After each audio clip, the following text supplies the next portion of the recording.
ടെഹ്റാനിലെ ഇരുണ്ട ഒരു തെരുവിലൂടെ ഒരു യുവാവ് ഓടുകയാണ്. ഈ ദൃശ്യം കാണുന്നതിനിടെ ഒരു വെടിയൊച്ച നമുക്ക് കേൾക്കാം. ആ നിമിഷത്തിൽ ദൃശ്യം നിശ്ചലമാകുന്നു.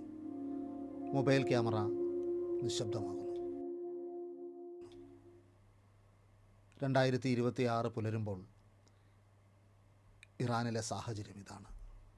ആയിരക്കണക്കിന് മനുഷ്യർ മരിച്ചു വീഴുകയാണ്. പതിനായിരക്കണക്കിന് ആളുകളാണ് ജയിലഴിക്കുള്ളിലായിരിക്കുന്നത്. ഒരു രാഷ്ട്രമാകെ ശ്വാസം മുട്ടി പിടയുകയാണ്.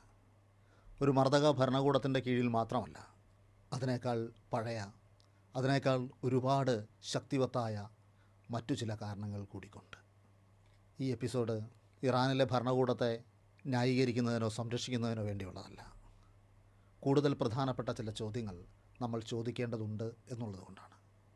ഇറാനിലെ ജനാധിപത്യത്തെക്കുറിച്ച് അമേരിക്ക പറയുമ്പോൾ ഇനിയും നമ്മൾ അവരെ വിശ്വസിക്കണോ എന്ന ചോദ്യം.